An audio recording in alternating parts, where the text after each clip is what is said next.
어제 열린 제8회 전국 동시지방선거에선 집권 여당인 국민의힘이 압승을 거뒀습니다. 각기 성적표를 받아든 국민의힘과 더불어민주당은 오전부터 국회에서 회의를 열었는데요. 국회에 나가 있는 취재기자 연결합니다. 김수강 기자. 네, 먼저 이번 선거에서 전국 17개 광역자치단체장 가운데 12곳을 가져간 국민의힘. 오전부터 국회에서 최고위 회의를 열었습니다. 국민의힘 이준석 대표는 이번 지방선거 성적표에 대해 감사하고도 두렵다고 밝혔는데요. 민주당 패배에 대해선 앞선 총선에서 180석 성과에 도취돼 일방적인 독주의 결과라고 평가했습니다.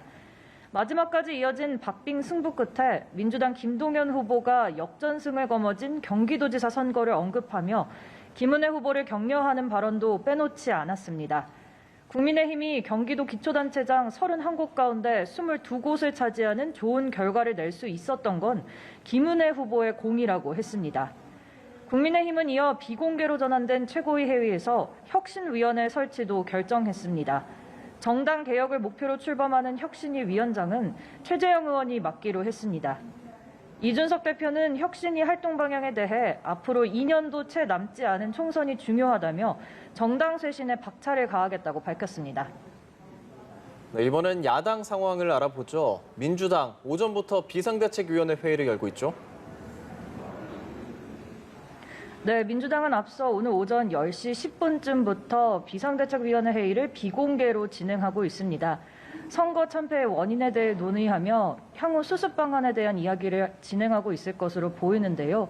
지도부 총사퇴 가능성도 제기되고 있는 상황입니다. 민주당 박지영 공동비대위원장은 오늘 아침 자신의 페이스북에 저희가 많이 부족했다고 적으며 국민 여러분의 두 번째 심판 겸허히 수용한다 이렇게 밝혔습니다.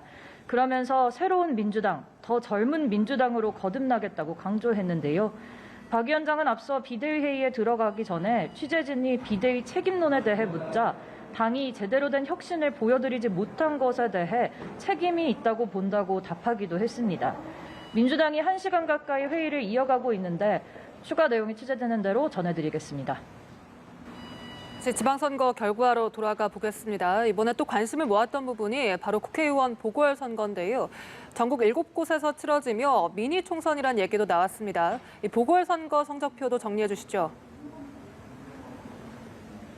네, 국회의원 보궐선거가 이뤄진 전국 7개 지역구 가운데 5곳을 국민의힘이 가져가며 보궐선거 역시 여당이 압승을 이뤄냈습니다.